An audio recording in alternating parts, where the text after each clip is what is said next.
Apple have liked all-in-one computers for a really long time. The Apple Lisa, the Compact Mac, the LC500 series, and the Power Mac 5000 series. Then the 20th anniversary Macintosh, the G3 all-in-one.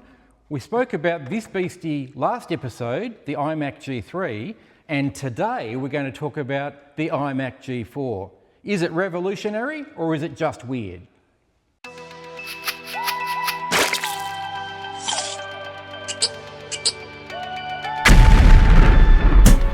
Welcome to the Macdownunder Podcast for all Australian Apple computer enthusiasts and collectors. Happy 2026 and welcome back to the Macdownunder Podcast. Today we're back at the Mac Museum. Thanks Matt for having us down here. It's wonderful to be back. I'm Justin and thanks to everybody that tuned into our podcast last year, and thank you so much for coming back and joining us again this year. Today we're going to cover the iMac G4. We'll also cover collecting news, some coming events and recent finds. So to formally introduce my co-host, Matthew, Happy New Year. What have you been up to since the last episode? Thank you, JD. Good to be back. Happy New Year to you as Thank well. you. Happy New Year to all of our viewers. Since the last podcast, I've been quite busy down here at Mac Museum doing a lot of repair work. So a lot of my time's been occupied with recapping. I think I've done 6 Compact Mac analog boards, 4 Compact Mac logic boards. Wow.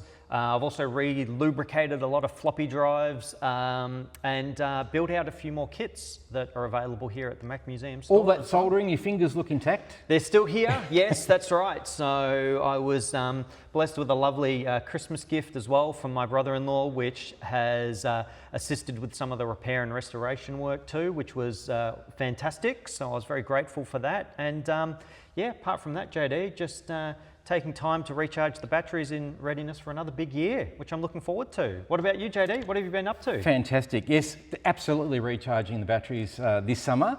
It was a big year last year for the museum, but also for the podcast starting last year. And just keeping my collecting hand in, a couple of keyboards just to round that out, and we'll probably do an episode on that soon, I reckon. Very cool. So last episode, we spoke about the iMac G3 series. And by the end of it, we'd worked out that there were 41 different iMac G3 variations you could collect if you wanted to, 13 different colour designs, 18 variations if you include case and colour designs, and discontinued in 2002, I should say, with the release of the iMac G4. So by the end of the iMac G3 series, whilst you had a lot of colours to collect, you didn't have a lot of sizes to choose from. You had your 15-inch CRT screen, and that was it. But what we'll find out today, of course, is that the iMac G4 changed all of that. Yes. I'm looking forward to this episode, JD, because it's a machine that I was around when it was launched in the reseller channel. So, let's get into it. Well, keep going. Keep going. Well, the iMac G4 was released in 2002 with a single screen size variant. The 15-inch is where we started.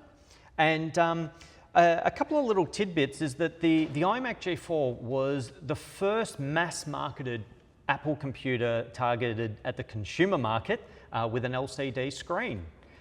It was the introduction of what was, prior to this, just a G4 processor, which was exclusive to the professional range of computers as well. And available in the consumer market now 2.5 years after it was originally brought in the Power Mac G4. So we started with a 700 megahertz and 800 megahertz variant on the iMac with the 15-inch screen. And one of the big focuses for Apple at the time was the digital hub concept, where you had your digital video camera, digital still camera. By now, we had the iPod well and truly out and about and ripping music and building up playlists for your iPod was a big part. So the integration of FireWire and a DVD burner in this package was a very important component of Apple's digital hub strategy that they were looking at. Along with that, Mac OS X had matured a little bit by now and was a more capable operating system for serving those purposes too. Fantastic. And the design was absolutely radical, as we can see, with the vertical LCD on an arm that could pivot and tilt, connected to that lampshade base, basically, which were one of the nicknames for it. Yes. So, having watched the keynote recently, it was apparently part of the design ethic was to let the hardware be true to itself. So they wanted the LCD to be thin, because it is, so that's what they've done.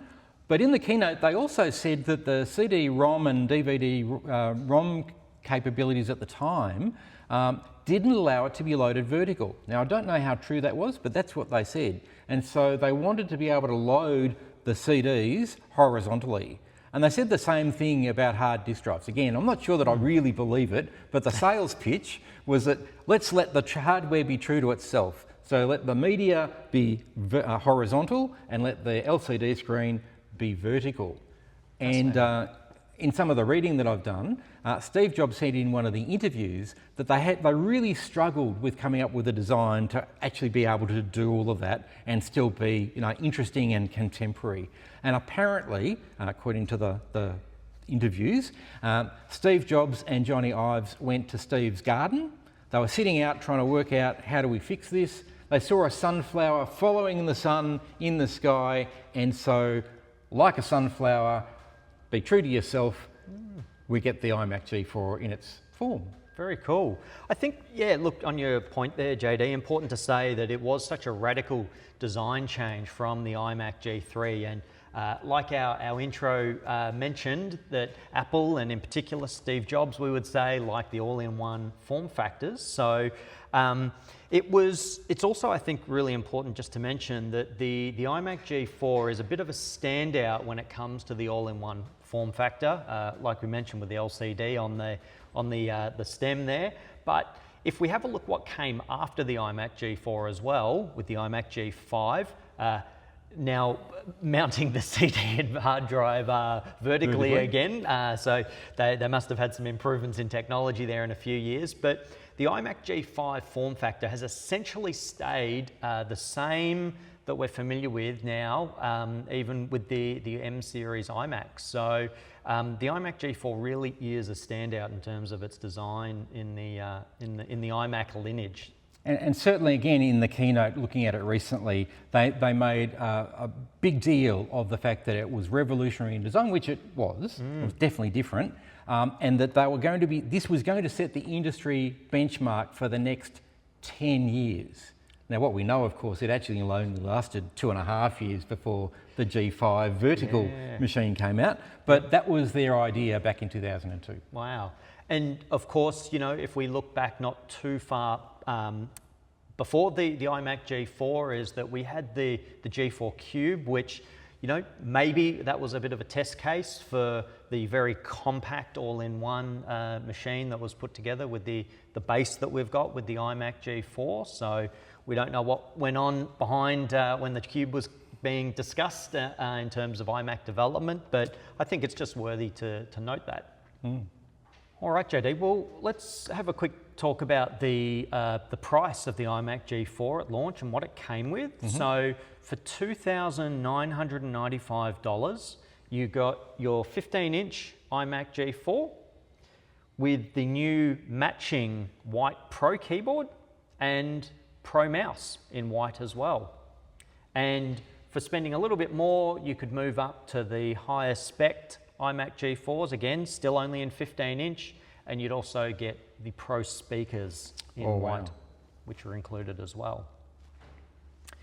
If we look at the price for an iMac G4 in $2,001, $2,995, using a quick inflation calculator, courtesy of the RBA, that is equivalent to around $5,500 today. That's a really expensive iMac. That's a very expensive iMac, yes. When you consider you could pick up a brand new entry-level iMac today for around $2,000. So it just talks to how much more affordable our technology has become as time has gone on. So if we have a look, moving beyond the original launch of the iMac G4, where we started with the 15-inch version, not too far down the track, August 2002, we were introduced to the 17-inch version. So that responded to people wanting more room for their more screen real estate as they were doing their digital hub, their creative work under the digital hub principle. We'd also by now sort of seen that the widescreen format was starting to become more commonplace and standard amongst the industry.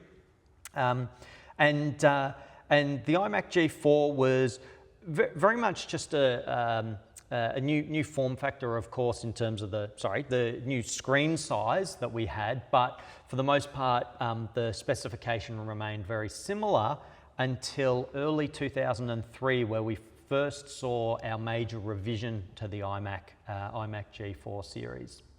Yeah, and I guess from a collecting point of view, the reason we've got two 15-inch iMacs is that the launch of the 17-inch iMac corresponded to the rebranding and relabeling within Apple. Yes. So moving from the Garamond font in the original iMac to the Myriad font in the 17-inch, and retrospectively applied to the 15. So hard to find, I've got to say. I had to search for one of those, but the Myriad in 15 is available as well. Yeah, there we go.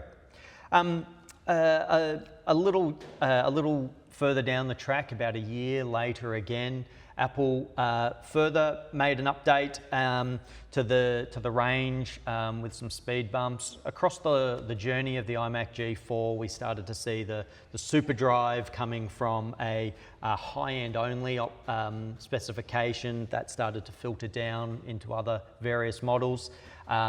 There was the introduction of the 20-inch iMac G4, which came about in late 2003. It's a huge screen. It is quite large, and you have to wonder if it starts to look a bit top-heavy from the original design that was undertaken with the iMac, the 15-inch. This one's still moving pretty well, so the design has lasted. It lasted, yeah. So there, I think it would appear there's probably a little bit of fatigue on the hinge of this one and the mounting of the LCD, but the 20-inch again further opening up another option for people that loved the compact form factor of the iMac G4 and the processing power as well here.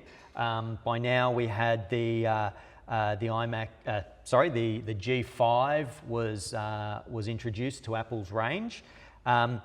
But we've got more screen real estate that was again further responding to people's demands for more real estate to work on, with video editing in particular. I would say was a big driver there. So by the end of the run, 2.5 years only for the G4 iMacs, apparently 3.1 million G4 iMacs were sold, which is just a little over half of the number of G3 iMacs. Mind you, they were around a little bit longer. They were, yes. So we had the iMac G4 finish up around mid-2004 when the iMac G5 came out. And again, if we just have a look at I suppose the life cycle of the processors there, the G5 iMac came out when the G5 processor had only been in the professional machines for 12 months. So we compare that to the 2.5 years between the G4 coming out and making its way down into the consumer line, I found was quite interesting. If we have a look at the iMac G4 from a perspective today, what do we need to be considerate of? Well, upgradability, we've got 2 RAM slots that are in each of the iMac G4s. One of them is quite accessible under the bottom plate. We call that the user accessible slot, which is a SODIMM type RAM. And then further up, which is considered a technician accessible slot, is a standard SD-RAM slot that can have a RAM stick installed into it. So keep in mind you can go up to 1 gigabyte maximum memory on these. For ongoing usability today, you also need to be considerate that these unfortunately are prone to having power supply failures. That's where they can unfortunately sort of fall down. So keep that in mind. Important to check that your machine powers up. The hinge, the arm that the iMac can come on can also become a little bit loose. So just be considerate of that as well. There are some upgrades available as well to allow you to use the iMac G4's monitor as essentially just an HDMI monitor for a modern computer as well. So there are some boards that are sold from Juicy Crumb. Check their website out. They're around $386 and available for a variety of the iMac G4s, but can mean you can still utilize the beautiful 20-inch monitor as a display for your modern computer. And a lot of people, if the screens are broken or the arms are broken, turned it just into a semicircular desktop computer and connected to an external monitor. So there's a few different ways you can use your iMac G4 today. Very cool to still keep them going. So, and of course, you know, preserving them as they were, you can relive what the Digital Hub experience was like back in 2001 to 2003. Certainly can. So, do you have one or more iMac G4s at home? Even if you don't, which one's your favourite? Let us know down in the comments. We'd love to know. Also, if you've got any other suggestions for topics in the future, we've already talked about a few and there's plenty that we've got on the list, but we can always do with more. Please let us know in the comments. If you've got any suggestions, we'd love to hear from you. So, on to recent news. Now, there's been a lot of things happening since our last episode, but some of the things I thought that were interesting, sounds a bit like a for sale section, but our friends over at R&R Auctions in the US are at it again. They've got some rare Apple collectibles for auction. Now, we've talked about this before. Do have to be careful with R&R and any of these auction houses. There is a buyer's premium and then you're locked into their shipping arrangements as well. And I've been caught out a little bit with that myself in the past. So just be aware of that. But if you've got deep pockets, they have an Apple I computer prototype apparently. Incredible. Currently at $121,000 US.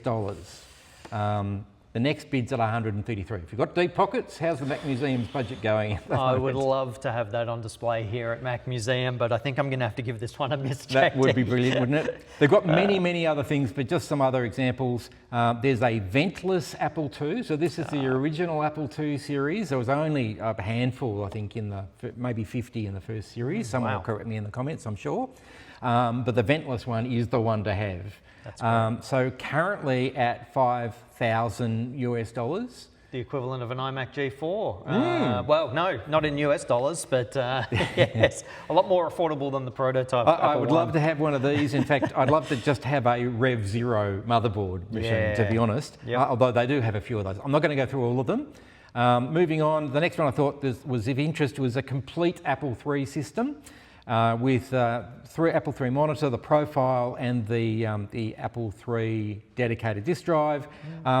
Pretty reasonable, actually, $250 US at the moment. Yes. I think that we've got till close to the end of the month before this is closing. But again, nice to have. You've got an Apple III. You've got all of those things here, so you don't need one of those. I'd like another one. That would be great. Yeah, but particularly, at that price, that's pretty good. And the last one to talk about in this particular auction series is the Lisa one, the holy grail for a lot of people. So Lisa one, clearly working in the photo with a profile drive, currently listed at $17,570 US. But again, early days. They think that this will go for $50,000 US or above. Wowza, that's great. I do not have one here on permanent display if at someone's the museum. Benevolent donator out there, please let us know. I'm sure Matt would love to have one in the collection here, particularly one that's known to be working. Absolutely. But remember, these are heavy machines, so shipping as well and the buyer's premium, this isn't going to be a cheap proposition if that's what you're after. All right, some other news, particularly if you're an Apple II user and you're interested in graphics. The GitHub user Port Wally has advertised just recently 2 pieces of software that I thought was mentioning. So if you want to convert your old Apple II GS graphics to contemporary standards, you've got the retro graphics converter that's on screen at the moment, free download, fantastic idea. Or if you've got a current JPEG on your M5 iMac, for example, M5 Mac Mini, the iMacs M4, yes. M4, well, Yeah. they're coming. We're coming up. If you've got a JPEG that you want to put back onto your Apple II GS that doesn't understand JPEG, then he's got this other program, the Bitpast Apple II graphics converter, to do that. Fascinating. So, a couple of great pieces of software. Thanks so much to Port Wally for putting the effort in there and making them available for free. Yeah, very cool. So moving on to coming events. First up, WasFest. So we should be up to WasFest 43, but at the moment there's no dates for 2026, but I'm sure if you keep checking back with them, you'll find something very soon. The technology markets, they've already run a couple of sessions this year, not with the Retro Computers show though, but they will no doubt have a February or March show, so keep watching their webpage, but nothing announced just as yet. The Adelaide Retro Computing Group have no new dates for 2026 listed yet, but if they're true to form, they normally meet on the second Friday of the month. So that would be Friday the 13th of February from 5:30 at the Unley Community Centre. But you better check their website to confirm. Retro Gaming Bendigo, as you can see on the screen, cancelled their December meeting, which is unfortunate because I'd really planned to go. I even right around the stayed corner. in Castlemaine. Yes. Yeah, especially. Anyway, that's all right. No dates yet for 2026, but I'm sure they will be back, and I suspect their first meeting will be the Saturday, the 7th of February, if they're true to form. But again, check back on their website. Last but not least, because the Mac Museum have got plenty of meetings. So, Matt, what's coming up? Yeah, so Mac Museum's open for the remaining Saturdays of January. So that's the 17th, 24th and 31st from 10 till 2. Come down. You'll hopefully catch JD if you're going to be here. You'll certainly catch me. I'll be here. There's a few things that have changed if you came down in 2025. A couple of things have been changed up. There's a new little reading corner where you can read some In fact, we're sitting in it material. right now. Yeah, that's it. So a couple of chairs to sit down and read a magazine or a book.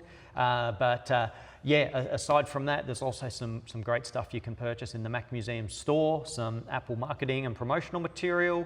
We've got recap kits, some box copies of Mac OS X as well as of recording, and I'm always trying to put a couple of vintage Macs out and available for people to buy at affordable prices. So get down to Mac Museum this Saturday. Fantastic. And you've already had one session last week, which was great. Yes. So looking forward to the next one. That's it, absolutely. So time for the for sale section. So this week I've scoured the interwebs for iMac G4s, and there are plenty out there. But we're only going to concentrate on 6, hand-picked, either because they're cheap or they're an example of one of the larger, rarer machines. So there are some higher prices in this week, but let's have a look. Check them out. So first up, we have a vintage iMac 15-inch, 2002, from Canberra for $60. Now, I've got to point out the screen is cracked and the seller's very upfront about that and got a photo, but it is working with a cracked screen, so $60 is pretty cheap. So if you're into repairs or you're able to swap over the screen, then I reckon this is a good deal. Absolutely. Next up is an iMac G4 17-inch, and as the heading there says, needs tinkering and comes with extra parts. So it isn't in working condition. It's $100, but the reason I've included it, it's a non-working complete iMac plus the parts of a working one. So if you're into swapping parts to make one work, there is the working components of a 17-inch iMac. So for $100, if you're happy to tinker, this is a bargain too, I think. Could be a good project, yeah, absolutely. Okay, next up is another iMac G4, top of the range here, the 800 megahertz, $250 in Melbourne. Now, it's stated that it's working, but it's missing its RAM. And as you might have heard Matt mention earlier, there's one RAM slot that you can get at really easily, so that's an easy fix. Yep. but if you want to populate the internal RAM, you'd have to strip it down, and I've got to say that's not for the faint of heart. But if you're happy to tinker, again, pretty cheap iMac G4 15-inch at $250. Yep. Next up from WA, $250 for a complete working iMac G4. So this might be the better deal, but of course it is in WA, so there'll be shipping costs if you're not able to pick it up. Looks like it's been marked down, so yeah, seller might be motivated to move it on. Make an offer. Yep. Okay, in Queanbeyan, New South Wales, for $450, you have an iMac G4. But this is a 17-inch iMac G4 in working condition. So $100 to tinker and make one work, or $450 is the cheapest, buy it now. That's it, yes. Last up, also in Melbourne, for $900, an iMac 20-inch. So the top of the range, Yes. not this one, another one, but that size, $900 in Melbourne. Complete with keyboard, mouse and the Pro speakers. I might just point out the keyboard's not quite the correct one, but No. it still matches. So 20-inch, fairly expensive, but if you have a look online, there are even more expensive 20-inch iMacs out there. So Yes. this one's actually not too bad. No, we didn't speak to the 20-inch being the hardest to come by of the iMac G4s, so you can tell there by the price that's the asking price. Well, that's the end of our iMac G4 episode. Matt, any final thoughts? Well, certainly not as diverse line as the iMac G3s that we covered, but certainly very interesting. Again, if we come back to the styling of the iMac G4, yeah, one that I'm particularly interested in, and yeah, I think for a lot of people it's a bit of a standout. So revolutionary or weird? I was going to say exactly the same thing. So- I think revolutionary, because it was at the Yes, time, It was. but in hindsight, is a bit of a weird cat. It's a bit different to the rest, isn't it? That's a good way of putting it, JD, yes.